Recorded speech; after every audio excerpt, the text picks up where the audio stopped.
Creating a well-diversified portfolio is the foundation of growing wealth through investments. But there's an aspect that may help increase your overall return, and it isn't just an investment strategy.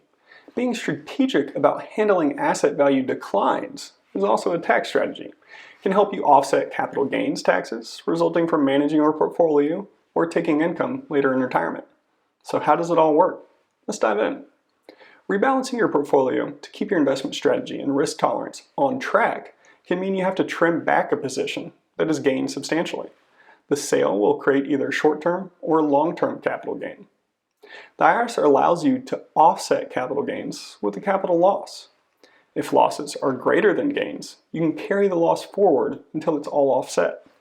You can also use up to $3,000 of losses to offset ordinary income in any given tax year. So how do you know which position to sell? While tax savings are always nice, your investment strategy should be the main consideration when choosing which lots to sell. You should sell a given position if it doesn't fit your existing investment strategy, or you want to change. Maybe the growth prospects have dimmed for that position, or the position can be easily replaced with something else with similar utility in your portfolio. Next up, getting the most out of the tax rules.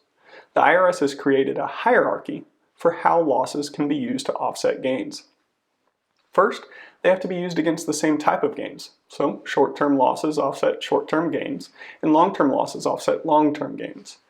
But if your short-term losses are greater than short-term gains, the excess can be applied to long-term gains, and vice versa. Next, if you're selling a position that you acquired over a long time with different cost basis, you can look at the basis and maximize your tax benefits by selling the highest cost basis shares, which means the position with the lowest return. Once the sales are complete, you'll want to replace the asset in your portfolio. There's some IRS rules to follow. You want to maintain your portfolio diversification, so unless your strategies change significantly, you may want to purchase a similar asset. That can be a little tricky. The IRS has created a rule to prevent simply switching out of a loss for the tax benefit and then repurchasing the asset at a lower cost.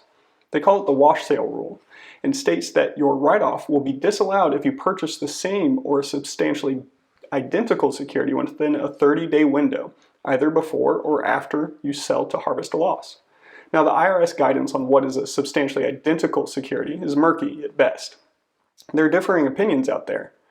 The safest bet is to swap securities that have a different benchmark. Say something like VOO for VTHR, the benchmarks for which are the S&P 500 and the Russell 3000, respectively. You should think about tax loss harvesting as part of ongoing portfolio management and effective tax planning. It can be part of an annual rebalance, or you may keep the tax benefits in mind as you opportunistically invest throughout the year. If you have any questions on this or any other investment management topics, I'd love the opportunity to meet and talk.